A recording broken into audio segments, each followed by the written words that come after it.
Eeyyee akkas ilaala koo maraatuu haqaa tokko galee maraatuu kun amma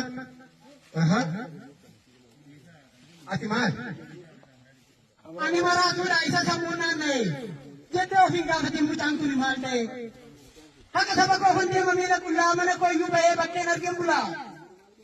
Bu'ee bahee miidha dhabee haara galfii waa'ee maraachuu koo sitti hin ta'in gaaffii. Kunis qullaa deemu natti tolee miti waa'ee maraachuu koo hubadhu ittiti. Cunqursaa lagaatuu keessa koo naarse qalbii koo fudhatee sammuu koo dabarse.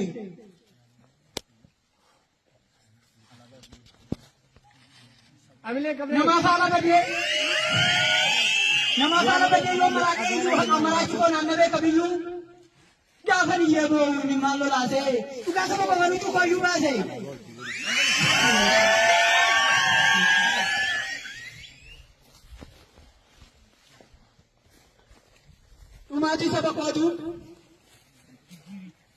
Dhumaatii saba kootu qalbii koo fudhatee humna wallaalchisee namummaa koo hate.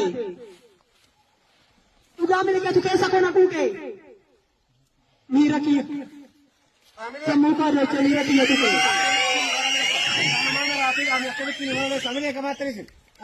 Rakkina Oromootu qalbii koo fudhate. Ani maraatii raayisa qalbii jedhu.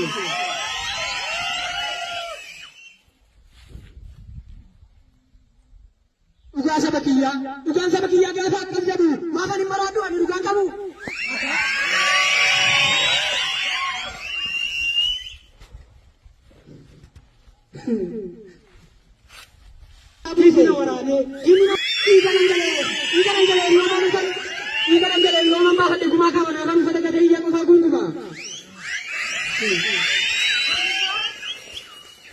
Yoo nama bakkee keessa waliin gadi fiigu gobaa waraaname yoo miilli koo dhiigu.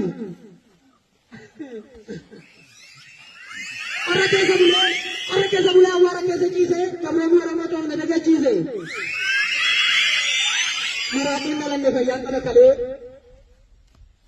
cunqursaa lagaatu nama raachi malee.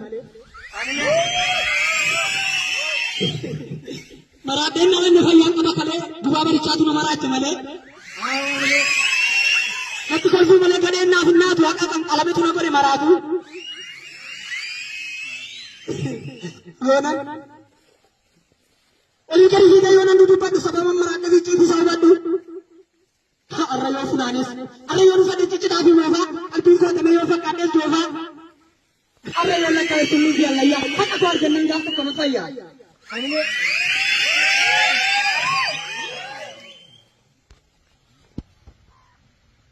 Waa'ee maraachuu koof hin beeksisu naaf naate eeyyee ani maraatuudha maal abbaa kee taate. Yoo biyya yoo ta'e qofaaduu dubbachaa waa'ee maraachuu koof maal abbaa kee dubbachaa.